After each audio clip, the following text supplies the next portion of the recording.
conversation with the brilliant McKinneys this evening. And just as a way to begin, I want to say that when I first saw Danielle's work, I was immediately deeply moved. It resonated at my very core. To capture these gorgeous pieces, gorgeous interior spaces that for me resonated so deeply, in particular with the lives of Black Southern women and the grace and elegance of repose that is so much a part of our culture and tradition. And then, then somebody told me you're from Alabama. So it's a true honor. And then to learn that you all collaborated on this book, artists and educator. Can I ask about how you decided to do that and the process of working together, that you're a mother and daughter, but now?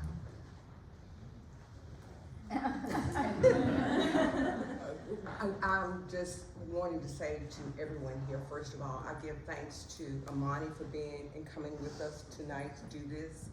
Thanks to Fiden and everybody there who worked with us. Thanks to Mary Ann and her gallery, Beryl, every team member there. Thanks to you all for showing up tonight, to be here, to be a part of this journey. And to say how we started, it started off 2018. Got together, she was in New York at Parsons, and it's just, okay, Joe is trying to find her way. What do I do? I'm here at photography, but is this gonna be calling my name? Is this gonna take me where I need to go? And she was always doing something creative on the side. She says, let's do some oracle cards. She says, I do the painting and you do the words. So that was where it started, 2018. Of course, life happened, and we put that, the computer got shut off. That never came back to 2024. And talking to her, she says, let's do it. I pulled the words back up from the computer, and she pitched it to Beryl or Mary Ann, and it took off. And what I say is that it's collaboration. It was she and I together doing something with a gallery who said, yeah, we see your vision. Fiden who put it together. Nothing was just done in isolation or a solo journey. It is a team effort. So that's how we got going, I just, that's why I asked you to write the book, and I just paint. It's definitely a collaborative effort. It was a vision that my mom had because, if you know about my work, my mom is a thread through my work because she's behind the paintings. She created a soothing environment that I spent time in as a child in her living room playing Anita Baker, so I painted a soothing experience. It's my mom. And so we would have these beautiful, enlightening conversations. I'd be in a tough place and I call my mom, just like we all do. That's the womb, that's the sacred part of what we do. So she's a part of that creative process. So I said, Mom, I want to be able to kind of give meaning to these paintings and add words to that wisdom. And so it became that. And so she looked at the paintings and it sparked her imagination. Just like I get endless letters from people, they say that they look at the paintings and they have their own epiphanies. So it's that epiphany, but it's also that collaboration.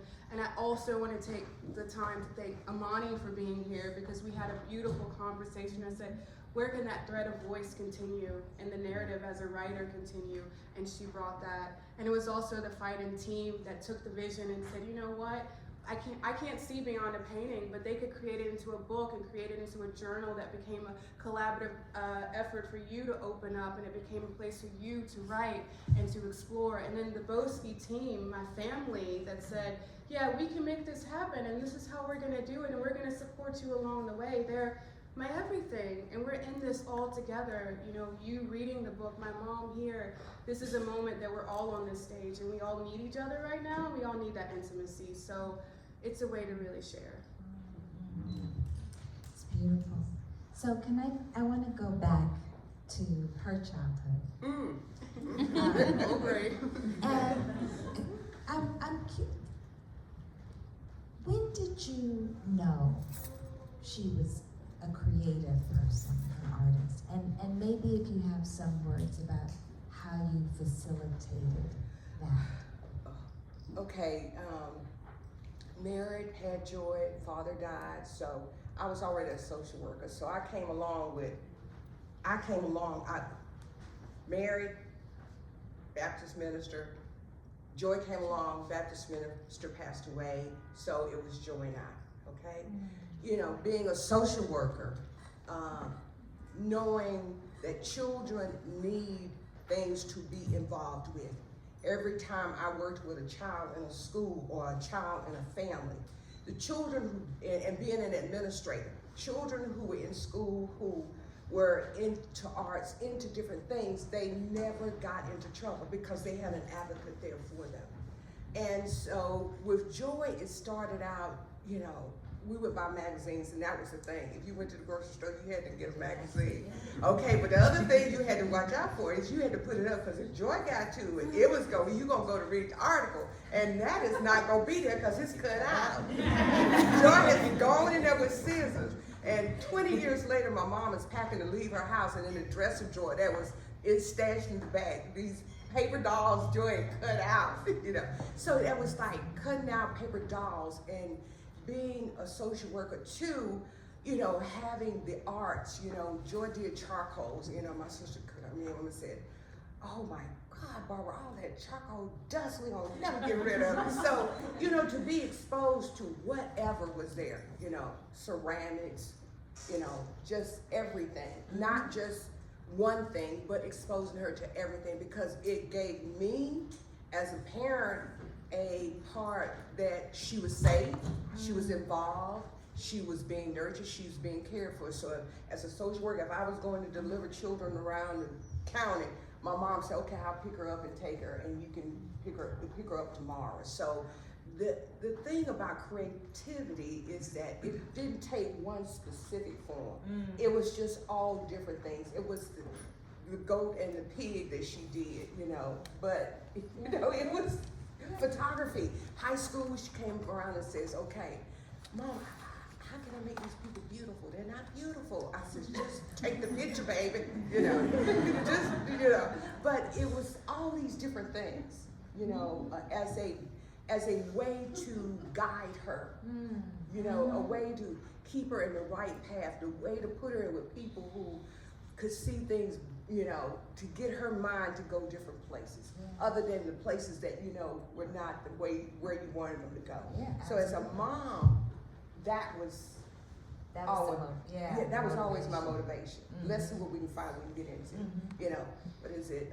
Girl Scouts and baking cookies and brownies, you know, whatever it was, that was where we were at, you know. And then you made this transition, you mentioned it prior, from photography to painting. And then you've settled at this point in the interior. And I'm interested if you can talk about that, because you know, you talk about the importance of home, and then you go far from home, and you undergo these transformations, but you maintain that thread of connection. What's underneath that transition for you, and then?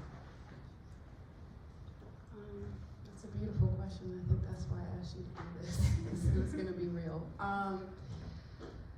You know, I was trained as a photographer, but as a photographer, you become a witness, you know, and like my mom said, you know, she was looking for me to be creative, and when you're creative, you have a voice, and you're just trying to get anything out of you to express. And so photography, when I came here, I left Georgia, I came to school at Parsons, and I was still studying photography. I got my graduate degree in traditional photography, and I was photographing everyone on the street, and it was about that intimacy. It was about how we socially connect to each other, and that intimacy, that became the interior space, but then COVID happened, and everything shut down, and so the way I was looking at the world through that viewfinder changed. I couldn't look at that in that way, so that idea of intimacy changed. And so I was stuck in the house, and I had always painted, and so I said, you know, let me still get this. My mom, another thread as well, was like, you know, what are you gonna do? You gotta keep making. It's not about like, you know, it wasn't about like hanging something on the wall. It was about how do you get this energy out, right? So I went to Michael's, and I'd always painted, and so I just got some canvases and started painting. But what happened was, I believe in the subconscious, so the subconscious comfort and feeling, which I didn't have grad school to tell me like, oh, you know, make sure it's about concept, what is this, what is the punctum? It was really about painting what I knew, what I love, this woman in this space with this music and this vibration. And that's what my mom, I mean, that's just, and so I feel like that's that thread of the interior, because interior represents safety. It represents a place when we close the door and we talk to everybody, we've been on the phone, we've given all of our energy, the home becomes this place that we can unmask. So it was a psychological safe place for me, but it was something that was very familiar, because during COVID, that's all I saw were the walls around me. But I was talking to someone today, I don't know where they were, an interior designer, yeah. And I was at Parsons studying with architects and interior designers, and they were teaching me about the frequency of space and what that means. So I started, you know, I was just doing what I knew, you know? But I left space enough, in which my mom is a writer, you're a writer, you leave that space for people to engage in your story and let that story be theirs. And I felt like that's what photography couldn't do, but painting did. There's something in what both of you said about relation to other people and also the South. Like, you used the word witness. Yes. And you talked about having all of these different kinds of experiences as a young person, different kinds of encounters. And there is something for me in the work that is, feels like being seen, right? Even though it's the same, this particular woman or women, but there's a resonance there. And I wonder, I guess in this moment, can you talk about, because we're in a different moment than the COVID moment, but we're still in a moment of vulnerability, and we, you know, and we're seeing each other, and we're worried for ourselves and each other. Can you talk about what the anchor of home space is for you now in this moment? Because I feel like, let me say something more about that. I feel like there's a lesson that you will offer us about how to keep it together. Okay. One of the things I have, and today's my birthday. And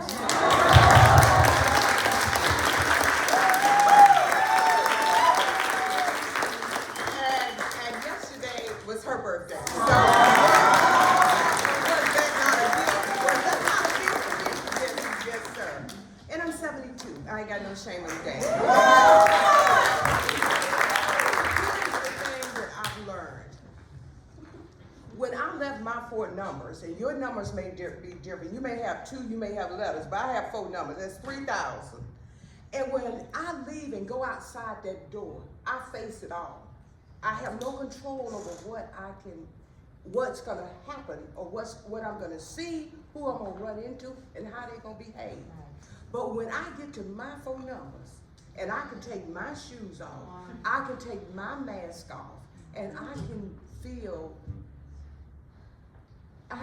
at peace. When I can have Marvin Gaye or Anita Baker playing in the background, or my brother who just passed on, D'Angelo. You know what I'm saying? When you got that playing in the back and you got a cup of tea, or if you need a glass of wine, whatever. But that's coming home, and I've dealt with the world. That's safety. But here's the other thing. What this book tries to do is to give you the opportunity. And as James Bond said, if you're ready for the assignment, it's ready for you. But here it is. This assignment is working on you. All I can do, and to be vulnerable enough to say, is each one of us in this room has had some type of trauma. Some type of trauma. And if you haven't, keep living. Keep living. How are you gonna let that trauma shut you down like COVID? Because it will. It affects everything about you in your life. Your finances, your relationships, you know, where you stay, what kind of job you do. But if you take the opportunity if James Ross said, if you're ready for the assignment, if you are willing to accept the assignment, to look within and be vulnerable with yourself and say, here are my problems. And I don't have all the answers, still growing, still learning, still growing, still learning. But if I can look and address myself as to why I'm no longer in COVID, but I got to act like I'm still in COVID. Mm-hmm. And what I found out is when I can feel safe, when I know I'm inherently worthy, mm-hmm. when I know I am inherently loved, mm-hmm. when I know I am inherently safe, then I can be vulnerable with you. You know what I'm saying? Mm-hmm. I can sit here and say, this is who I am. And this is what this book asks you to do, is to look at yourself, because that's the only person you can change. I don't care who or what you, the work, the boss, the relationship you're in. And that's what my hope with joy and my desire with this book is, for if one statement gets you to looking at yourself to say, I want to make a difference in my life. Because when I become vulnerable, I feel safe. Then the world's going to meet me with all kind of opportunities, like I'm sitting here tonight. You know what I'm saying? This is because I've done some work. If I was the person I was a year ago, Miss Imani, I wouldn't be sitting here. I would have been in so much anxiety and fear, I'd have fell down and couldn't get here. You know, I'd have created a situation so I couldn't be here. But that is what I'm saying. When you do the work, the blessings will show up. Now, does it take time? Yes, sir, it does. It's not going to happen overnight. But I challenge each one of you to look at self, to grow, because life is beautiful. Life is to be enjoyed. Life is happiness. And there are good men and good women out there. There are jobs. There's no shortage. It's like the night sky that's full of stars. It's a whole lot out there. And it's enough for everybody in this room. But you know what? You got to do the work before it show up.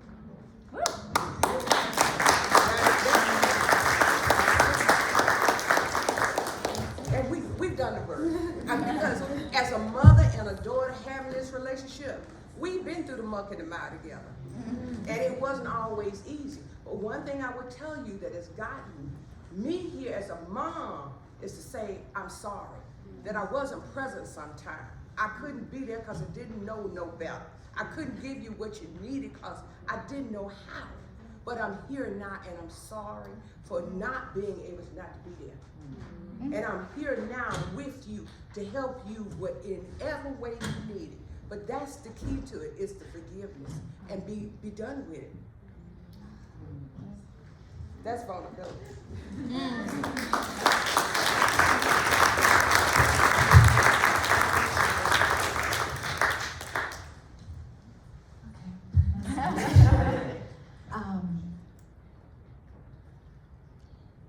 I was going to ask more questions about the actual process of composing, but what you just said for me is so profound, because it's about the most fundamental human thing, which is how do you love?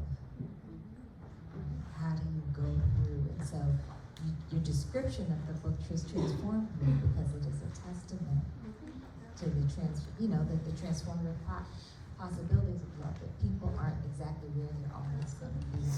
Exactly, and here's the other part. I'm a giver, but I had to transform and be vulnerable enough to say I need to learn how to receive. Because I always give, but even the branches of the trees, they're lifted up to receive the sunlight and the rain. So you got to be on both ends. You got it. I was always a giver. You could not give me. You could not give me. No, I was going to outgive you. I was going to have the last word in giving. But it blocked me because I had to do it all.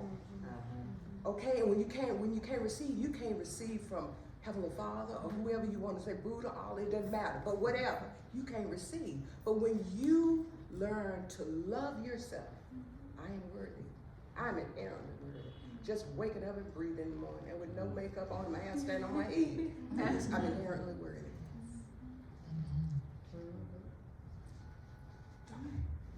Can I ask you about music?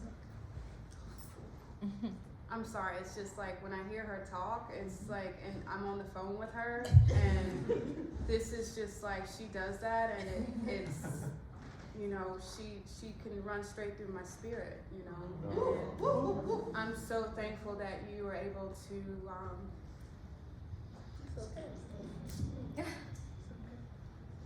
witness that, because she is the reason I paint. You know,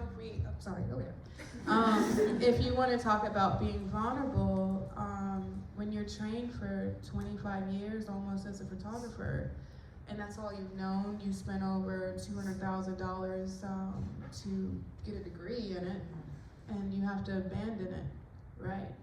Your ego, your spirit, your money, everything in, and you have a voice of someone that says, go, do it, Joy. Make it, you got it. That's the mom. She is my ladies. But see, here's the thing, you get to witness as a mom. She's a mom now. Yeah. So it's changing generational trauma and patterns too. Yeah. You know, breaking that cycle of got to do what folks say you got to do, doing what folks say you got to do. You know what I'm saying? It's writing a new script, you know? It's stepping out, and I'm saying, you fly, girl, you go. You can do this. You got this. I'm right here, you know? And I think to add to that is that's why I'm very transparent about my practice, to say this is something that comes out of my spirit. It comes out of this place that's very vulnerable, and I think that's why the paintings become yours, because it is from a place that's so real in me, right? And such a vulnerable place that I'm only painting what I feel and what is comfort. And I feel that what we all know is when we're vulnerable and when we shed what, you know, when we walk, like my mom said to you, know, when you walk in the numbers of your house and you take off the mask and you become vulnerable, you become whole, you come back home. So I believe that that's the message that people are resonating with the paintings, and they become the ladies. They transcend sex, gender, class, because you're able to see that moment. And that's what's so familiar and so universal. But that's something, and I'm so glad that we were able to collaborate, that's something that my mom really instilled in me, is to be honest and really shed the mask and really tell the story. What are you, that's beyond grad school. I mean, you can have concept all day, you can have literature all day, but what's real? And so those ladies, they're real, they're vulnerable. And that's maybe what you were saying about vulnerable, yeah. Yeah, but also, I'm interested because you've talked about Joy flying, but you fly in this text too. So I want you to talk about your mother taking flight in this book. My mom can hide. Yeah. Oh, you have to. My mom is we're both deep introverts, right? And so my mom, I had to push her in a way out of her comfort zone because she's a writer. But not only is my mom a writer, she's a healer, you know, you can already tell in her voice. And so my mom didn't want to, she was open to collaborating when it was me and her and we could share it on Instagram, but her being in this moment, as strong and as powerful as she is, it's also big for her.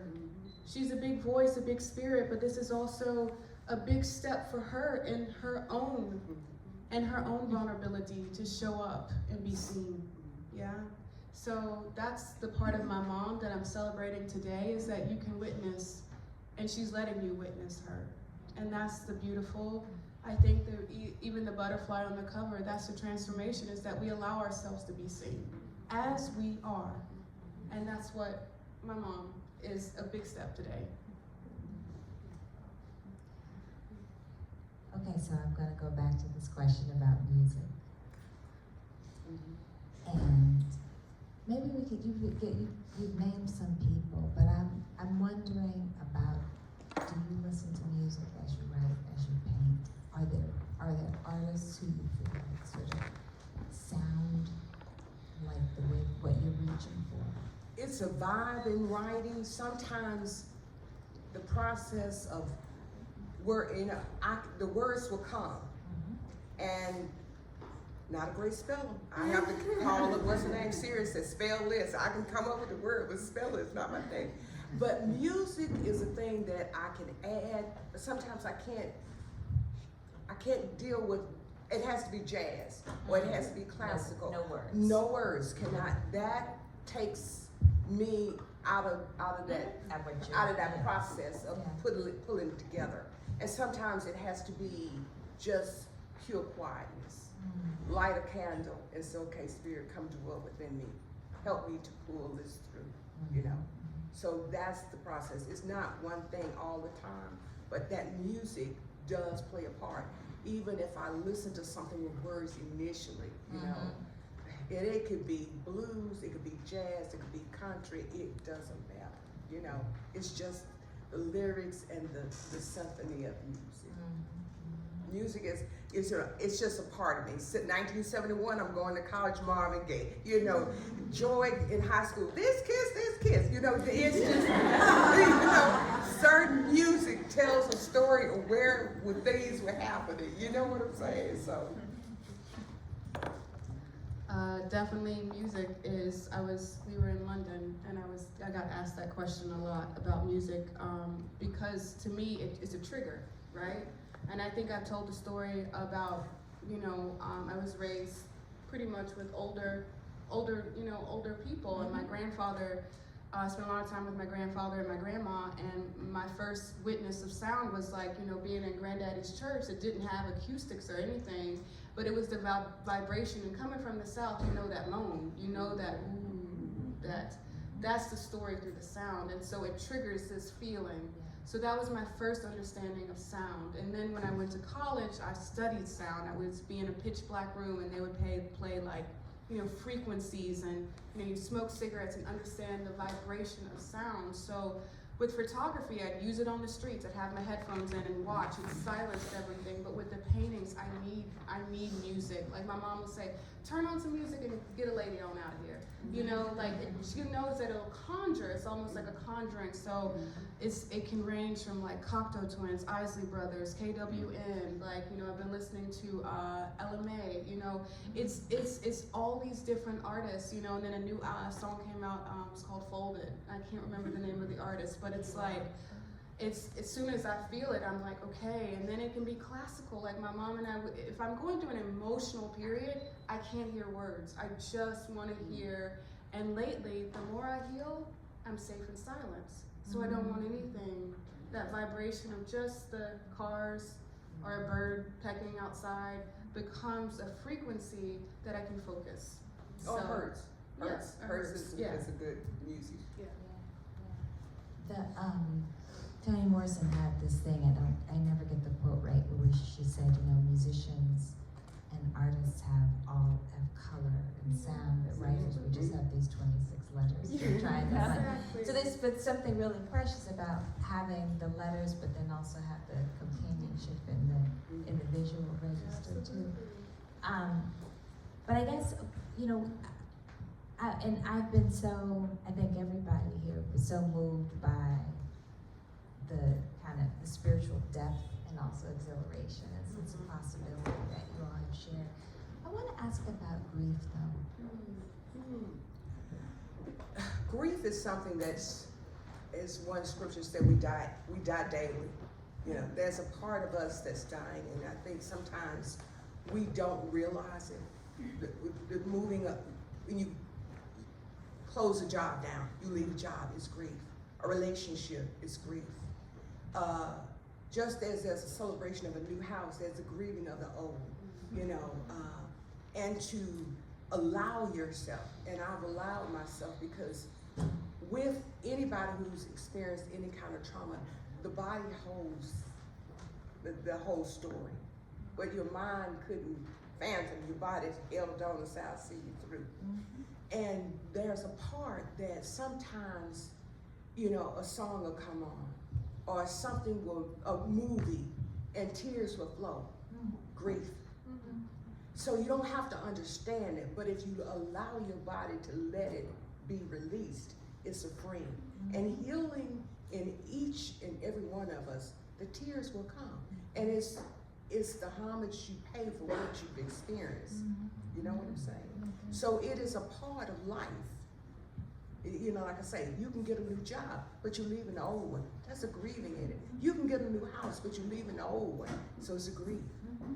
You can get married, but you're leaving singlehood. It's grief. So it's always there. It's just acknowledging its importance and what it played in my life. I acknowledge my past. I acknowledge it, and I can, you know, I give it its props because all of it got me here to this place and where I am. Because there's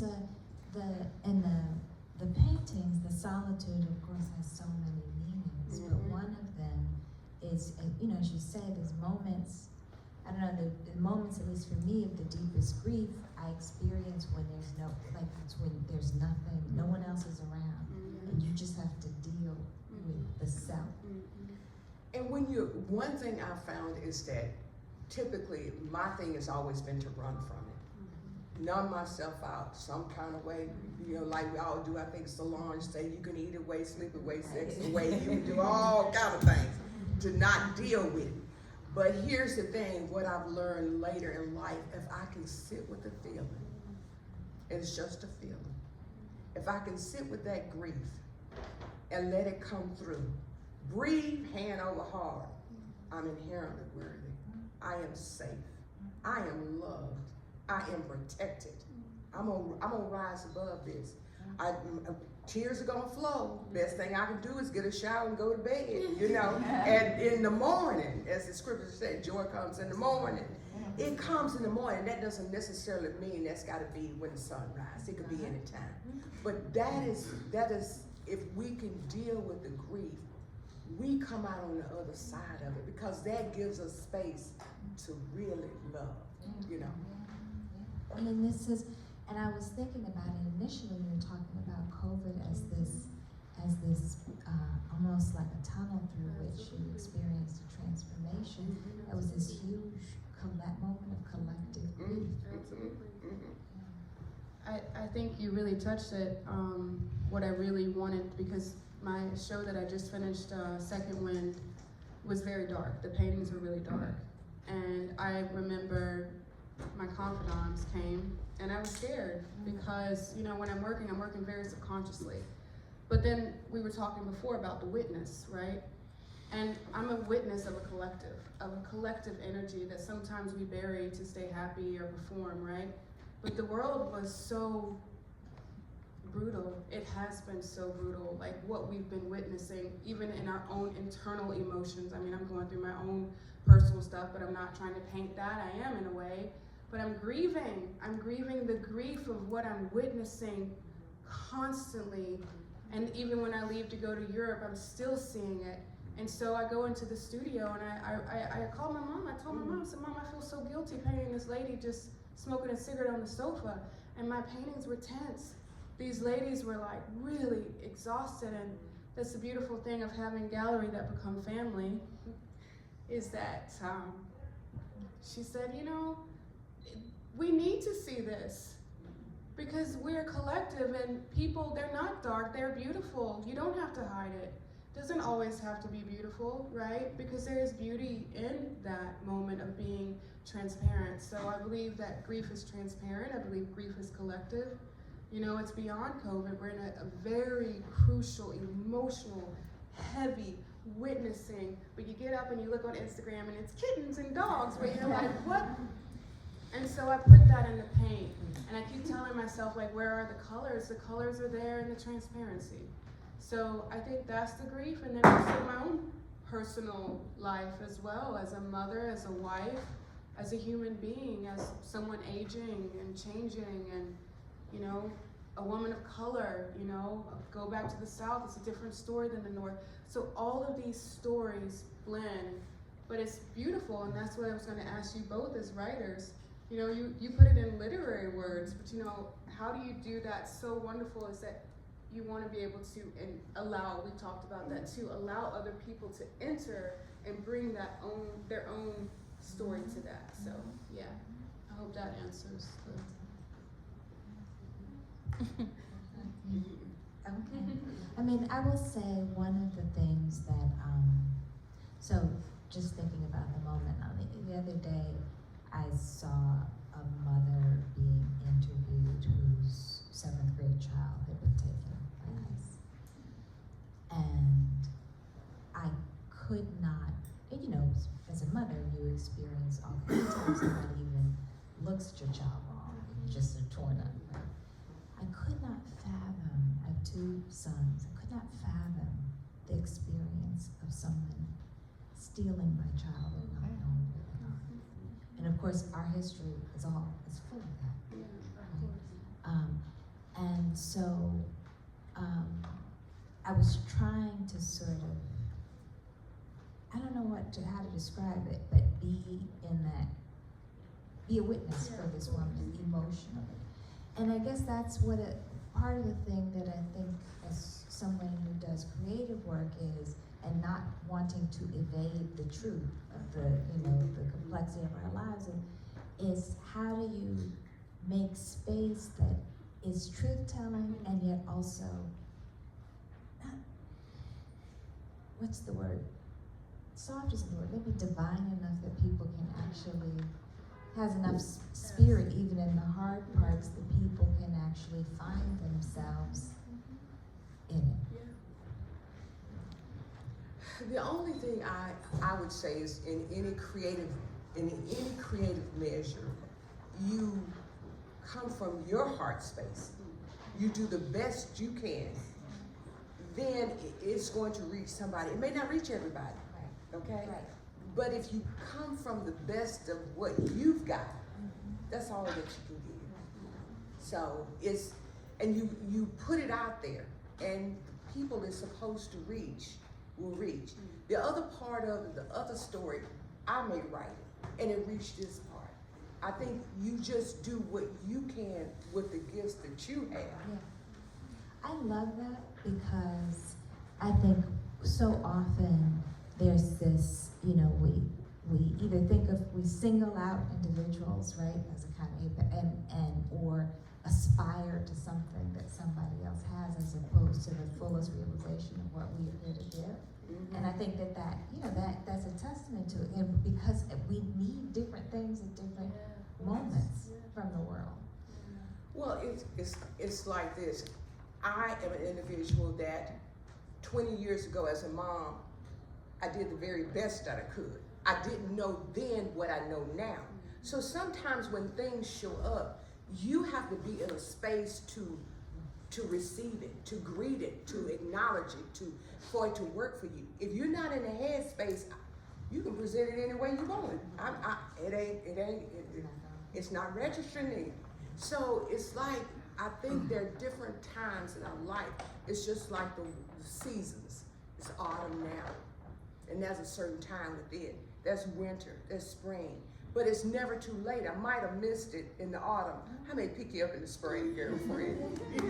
So it's never late. It's where we are in our journey, in our resolve, and where we're going. I'm here now, but the other person they'll get here, but this is where they're supposed to be. And here's the other factor. There's more than one way to get to results.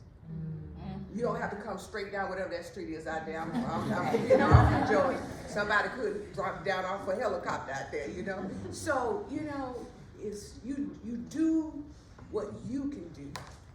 Yeah. I wanted to add to that because I think there's a thread here and there's about vulnerability, right? And so I think the biggest thing, and thinking about the ladies, because I call them like my ladies, they're in their own space, right? But they're also allowing you to witness them in their space, and they're very vulnerable. And I look at them, I'm like, they're not afraid. They're like, sitting there and like sprawled out and like letting these people completely be a witness. But I think the biggest thing about that, and there's a thread, I'm kind of putting it together, is that allowing yourself to be vulnerable is allowing yourself to be exposed. And when you're being allowed yourself to be exposed, you open yourself up. And when you open yourself up, the most beautiful thing that has happened is that others are there to greet you. So I think the more that we open ourselves and have this moment where we're sharing of like you witnessing this child being taken, and then you're grieving that moment as a mother. You're talking about this experience of like being seen, you're being vulnerable. I'm talking about being open and allowing people to be a part of this experience is new for me. I mean, my dear friend and neighbor here will tell you I stay in the house pretty much. But now I'm starting to get out because people, we're a collective, we're sharing this grief, we're sharing these experiences, we're sharing this fear of like, I don't want to be seen, I'm seeing this, I'm a witness to this. And the more that we are a mirror to each other, the more we become this beautiful collective of a witness, right, together. And that's a fire that's fueled. And so that's where I've been conquering my grief, is allowing people to enter, yeah. That's where the ladies have been a very great support for me, is because I see them hang on the gallery wall and they are not afraid for you to enter. They want you to be a part of that. They want you to become that. And so I myself want to be that. So we're 3 introverts on stage. There's some introverts out there. I know. I see y'all. Gotta be a bunch of them. And so can we talk a little bit about that too? I mean, what are your, in terms of your rituals inside, in your home, in your private life, that give you the fuel that allow you to go out and be in the energy sucking world beyond? Or do you, maybe you don't experience it that way? Maybe you have the balance feels right. I think what has lately, you're asking me how I spend my time in my space? Yeah, beyond working, like Yeah, I'm gonna be real, it's about being vulnerable. I turn on some music and I get down. I get down and I'm like, if anybody could be a fly on the wall right now, I gotta let it out. And so that's me breaking this introverted moment, and then I'll be doing that. It was so funny. It was like 9 o'clock in the morning. I've been, dealing with my own intensities of life, right? And I said, there was just a song that came on, and I was like, I don't care. And I just got down, ring, ring. Hello, what are you doing? And it's in that moment that you just kind of go back to this formality of like living in life, but in that moment you were absolutely free. And you question, like, why can't I be like that on the exterior, right? Why in this safe space am I this, but I'm not that out there? Because I can ask everyone in this room, are you the same person that you are when you close the door and you have on a good song, or you're in the shower, or you're rubbing down yourself with some nice oil? Why can't you be that? Or I'm asking myself maybe, why am I? And that's about safety, right? So, yeah, or finding other mirrors in the world that mirror you back to say you're okay in the sacred space together. And my mom is that, I will miss calls because I just need that hit of familiarity. She's beyond a mom. She's that womb that I know she called me. I said, Mom, I am twerking right now. She's like, all right, call me back. So your turn. What I found is that, my house has a forest behind it. So, I'm reminded when I'm sitting there and it's autumn, and right now it's autumn, those fallen leaves drift past my window. So I'm having that moment, and I watch the seasons change, and I says, this is so beautiful. So it puts me in a space of gratitude. So that's, I watch the leaves fall. I crochet, I listen to music, cook a little, chat with friends, go out and have some lunch, just enjoy the day, taking it at ease, check in with people, do some things like that. But it's really a lot of self-care and nurturing to go out and to come and do this. That allows you to come and do Yes, this. that allows me to come and do that. Come and do this. Is those times when I'm sitting out, in the park somewhere, people watching, and the leaves, you see them flying across the parking lot, dancing their way. Nature, and how you look at how that evolves and the strength of oak trees and, you know, Mhm. that's how I come out and do this. You feed yourself to come out. to Yes. Yeah. What about you, Imani? Oh, well, very similar. I dance in the house and listen to music. I read a lot. I'm a constant reader. I crochet too. But I think, and some of it is I cook, right? Like, and one of the things that I put a lot of value in is cooking for myself, things that I love. Like that feels like a kind of self-care, you know, because it's not, you know, it's a tendency because now I have an empty nest when you're alone to just like pick something up. But there's a kind of, to say, no, I'm worthy to prepare something for myself. Yeah, and I think that's a piece of it too. Yeah. I don't know, but I think the other part of this that was behind the question I was asking is like when you put a book out into the world, then it's out there, and in some sense it's beyond you, but there are things that you want it to do. And sometimes I can feel like, you know, its own kind of pressure you want to share with the world to make sure that people get it. Is there something that you're hoping in particular that this book can do? You know, this has all been divine intervention for me. So my hope is that it touches somebody's life to make some difference in their life in some kind of way.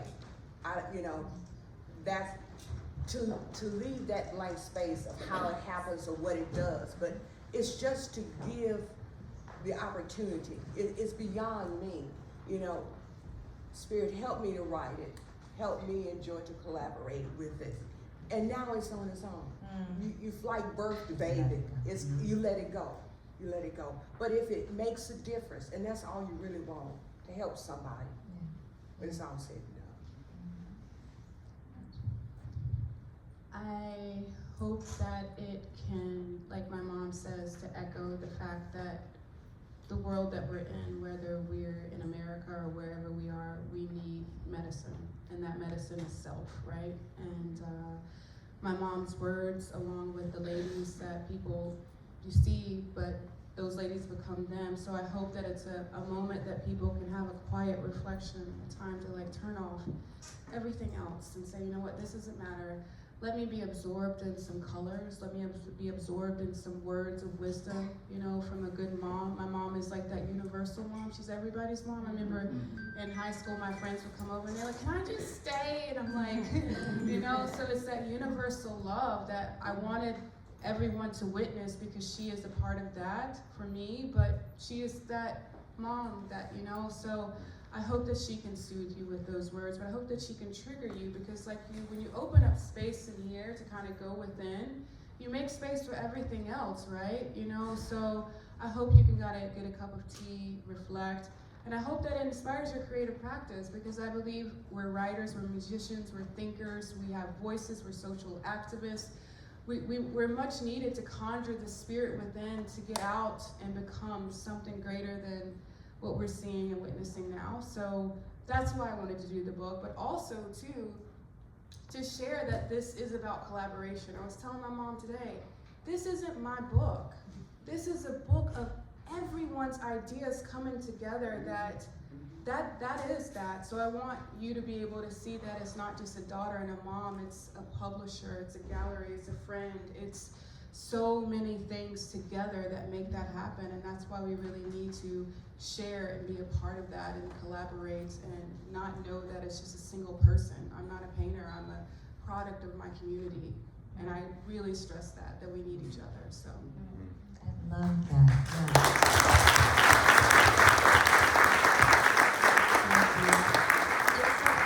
It's interesting because one of the things I experience every time I see one of your shows is I wish everybody could see this. Yeah. But what you just offered is something that is what you've done in this book it expands the audience, but it also it reveals you know the best of how we can be in the world with each other, which is just wonderful. We have time for a couple of questions. This one. So, hi, I'm Alexandra. So, one of my questions for you is, I know that you said that you've been painting your whole life, but what did it feel like previously being known for doing photography and then releasing to the world your art? Did you feel vulnerable? Like, what did that feel like, showing another form of creativity?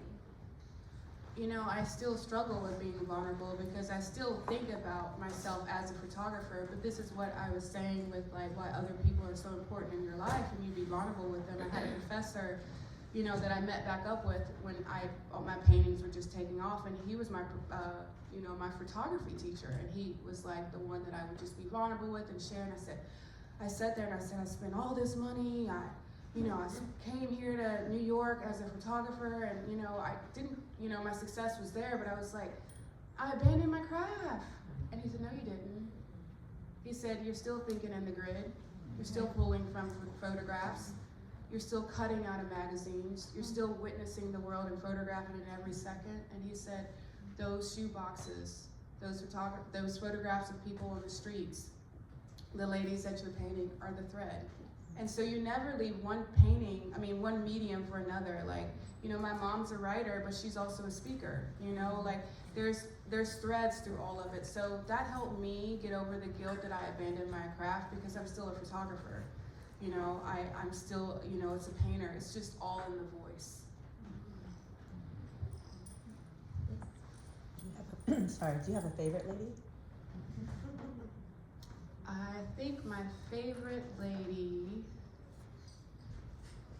yes, is the lady that, because she challenged me, is the lady is called Over Easy, and she has her hands like this, and she's making direct eye contact, and she has a cigarette in her hand, and she haunted me in my studio. That's why I like her, because anytime I was making, she was like, girl, what you doing? Are you serious? Like, and then the show was done, and she was like, I guess I'll hang on the wall. And she is the one that confronted me about my craft, because they become muses for me. So she was my favorite because, and it's also because I also used an old master painting, and I put a black woman in that. I like to transform and challenge that space. So she became a voice for me because she challenged me. She asked me to step out of my rhythm. So, yeah. Thinking about that painting a little bit and kind of the difference between some of your ladies confront the viewer and are addressing them with their eyes, and some are fully in their own atmospheric space. What's your consideration when you're starting a painting and considering, will they confront the viewer, will they be aware of your witness? I think it goes back to her question about the photographic gaze, you know, and when someone looks at you, you know, in a photograph is different, right? So I'm always cognitive of the viewer, like my mom talks about when she's writing, you know, telling the story of you know, how will you interpret that story? So I know if I put a face and the eyes on you, it's gonna like pull you in, you're gonna forget about the interior. So I always kind of, if it's a gaze, I want that gaze to be soft or triggering. It's important. So that's that photographic training of the gaze. So a lot of the ladies don't want to look, right? Because if they look, it's about that moment with you. And so I really try to be cognitive of you as the witness. So I don't like to, eyes are not easy to paint for me. So I try to, you know, and it was funny, my gallery, I was talking with him and he said, you know, you don't have a lot of the ladies looking at you. And so maybe that's also me, because sometimes eye contact is direct energy into the soul. So, yeah. Two more questions right here. So when painting or when writing, were you in conversation with the ladies that you were writing about? And if so, what were those conversations? What were you discussing with them? I would sit with them. And, you know, sometimes I'd have words and I look at her and it's just the energy. I say, is this growth or is this, you know, transformation? And, you know, it would just, it's a free flowing energy of what I've sensed, you know. It's just like you meet somebody, you start talking to them, you know if they're I know if you're in a pretty good mood, or if you can tell me you are, but underneath I kind of can see the feelings And that is what I use with the latest is what's really going on here. You know, what are you trying to say? So that is how the words and the narrative came about, is conversations. Last question, gentlemen. Yes. I was wondering, so my name is also Joy. Hi, Joy. Harvard, to talk about what it meant for you to name your daughter Joy. Her name is Danielle Joy McKinney, but we lived in the rural area of Alabama when she was born. So Danielle didn't stick. Joy came and that was it. It was like Joy. And so that was, and when I said Danielle, it was like you didn't need Danielle la la la la. You needed Danielle Joy. So joy is what, and it's just, it was. It was and it is. And she is truly a joy.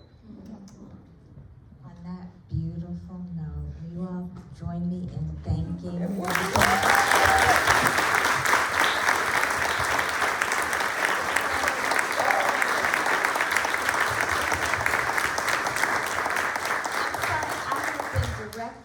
one more question. So it's not a question. I want to thank you for allowing others to witness. I think my witness was about 6 years ago. And as someone who is an introvert, and you're an introvert, we collided with music in Hope Studio. Absolutely. In the middle of the night, wandering around. And you invited me to witness your paintings. And I remember going in the space and saying, this feels like home. And it was a small space, a very intimate space that was set up with just, I think, 4 paintings. A chair and a lamp. And it felt like home. It was, and then to also see another artist of color, and a female artist of color, forced me to go back in my studio and say, hey, you need to continue. Absolutely. So I just want to thank you. Oh my God. One, for, your paintings always feeling like a safe space for women and women of color to see themselves and witness themselves in that way. Well, I just want to give voice. This is also an amazing artist, Danielle Scott, as well.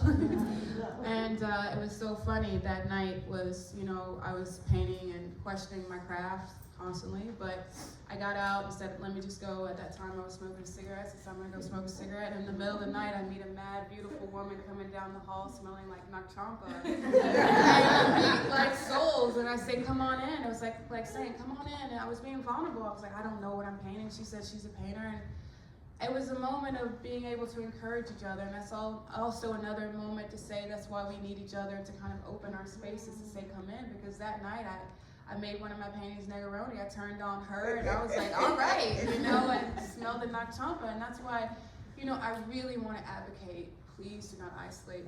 We really need each other. So that's what the paintings are. They're gifts to you. So thank you for being here.